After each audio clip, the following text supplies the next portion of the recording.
Hello everyone and welcome back. This is Commander Curses and I'm playing the Elite Dangerous Release. I'm currently in the Lugh system trying to complete a quest to murder some poor soul. Mr. John James Reed, maybe Mrs. John James Reed, not really sure what the gender naming conventions are in this universe.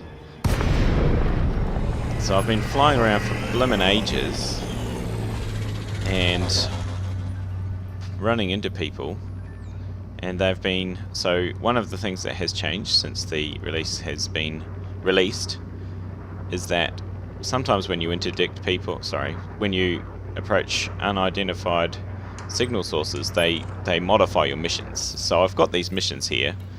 This one, abandon or deliver.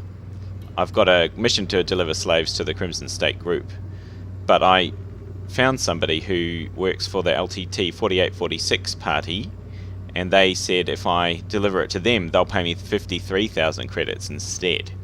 So that's pretty neat. And I've brought down CC Eagleton, but sometimes you get a mission say you get someone saying if you abandon the quest you get a reward and you don't have to do it. Anyway, that's by the by. Another thing that has changed, I'm not going to get anything out of him. I'm wanted at the moment because that CC Eagleton fella was a innocent bystander, just wanted by the Crimson Cartel. I killed him anyway, it's okay. Anyway, I'm going to continue searching and I'll talk to you about the story mode, things that have been added to the game. Alright, so I'm going to talk to you a little bit about what's been happening in the Lugh system. I have been doing quests for about 2 days since release to try and improve my standing. Now I've got up to allied with the Crimson State group, which is pretty great. Well, it's great. It looks good. You get a green. Who's this fella? Technology acquisitions. Don't care. All the Crimson State affiliated craft now are green to me, friendly, and the stations that are owned by them are also green. However, it doesn't really seem, well, I mean, I think that they offer me quests that I wasn't able to get before. But other than that, it's not really, you know, they don't come and help me when I'm under attack or anything like that. It's kind of just seems to be just a cosmetic, well, partially cosmetic change. Anyway, what's happened in the Lugh system? Well, I've been doing quests, and in the last few days, the influence went all the way up to 48.5%, but now it's dropping again. It's back to 46. The Federation's back up to 45. He was down to 40% or something like that. And the people organising it on the forums have decided they obviously we don't really know what's going on. Sorry, I'll go back to this. Crimson State. Civil War critical is the pending state. So it's not quite at civil war. I was saying it was civil war last time. But it's not quite at civil war. But the developers have said we haven't tipped the balance enough to make a civil war happen. So we are trying other things to try and make this go into civil war and become an independent system rather than a Federation-run system. But there's more information on the forums. It's in the groups forum on the Frontier Development website, the Elite Dangerous Groups forum, and yeah, there's more information there if you're really interested. I'm not going to try and summarize it all here. Alright. Okay, here I am at Seagaport, which is the Crimson State group. As you can see, my friendly status with the faction makes the station green. Just got to turn in about 100,000 worth of bounty, and I will show you the current story inserts, the scripted story that's going on in Empire space. Okay, it was at this point I was going to cut and just show on the ground at the station, but I've decided to leave it in just to show the quality flying that I've been doing recently, just being a bit lazy. Yes, pretty hilarious attempt at landing in this if you're not interested, skip forward to 5 minutes and 40 seconds.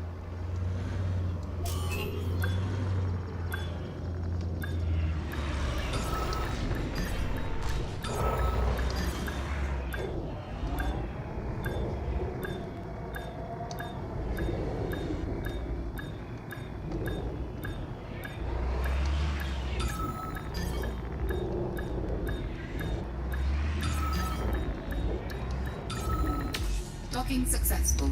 Engines disengaged.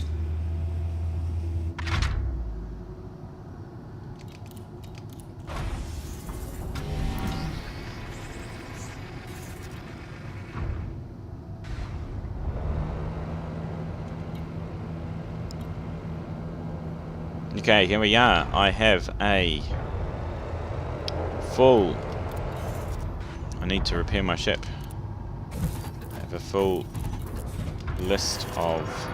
I have to pay my bounty off because I made a 9,000 bounty for murdering someone. I can't get... I can't redeem my bounty vouchers because this isn't a federal station.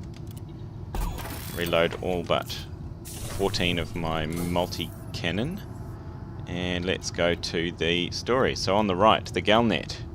It has two updates, two story updates. The Galnet News.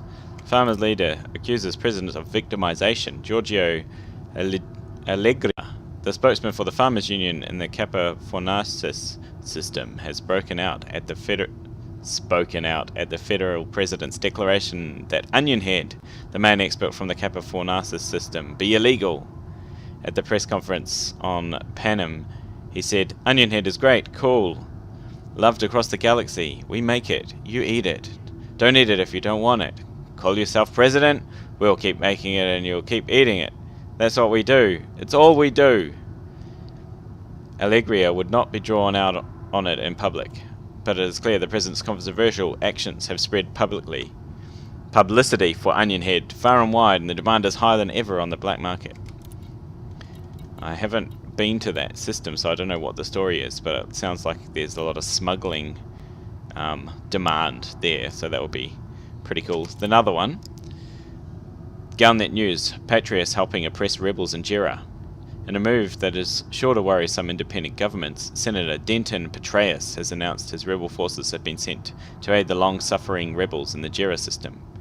He answered questions on the steps of the Imperial Opera House on conversion in the Akanar system. The left-leaning government in Jera has long been oppressing hard-working minorities. This is the fundamental problem with democracy, the bullying of the aspirational minority by the indolent majority. This bullying has to stop. So that sounds like Petraeus is showing his hand in his move to become the new emperor.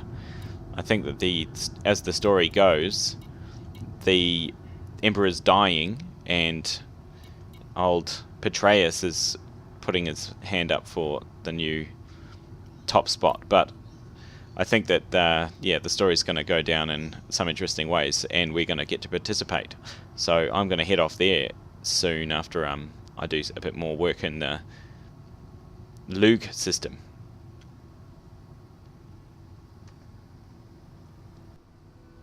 Okay, another thing I wanted to look at was just show you what my setup is at the moment. So I've done a couple of things. I upgraded my multi-cannon to a Class 2 multi-cannon. It's a lot harder hitting. I've got burst lasers on gimbaled mounts. I don't know if they're any very much better than pulse lasers. They're more expensive, but I'm not really sure. It says that they've got slower fire rate but higher DPS, so I'm not really sure. Anyway, I've upgraded all the things. The main thing that I've done is I've downgraded to a Class 2 shield generator in my Class 2 internal component, and I've upgraded my cargo capacity, so now I've got 16 cargo capacity, which is the same as a hauler, but I've also got the weapons and the shields and the jump range and all of that good stuff. So I'm finding it quite effective at the moment, although I find the ASP is a little bit, what's the word, the maneuverability is not so good. So yeah, that's basically the changes I've done. Alright, that's all from me today. Join me next time where I talk about purchasing a new ship, and I possibly do that. because I'm getting a bit, well, not sick of it, but I've used the adder enough that I am ready to try a new ship, and I also have the credits to afford a new ship. So tune in next time and we'll talk about which ship I'm going to buy and do some traveling to the Empire systems. Alright, thanks for watching, and if you liked, leave a like. If you want to see more, subscribe. It really helps me a lot. Alright, this is Commander Cursor signing off. Safe flying.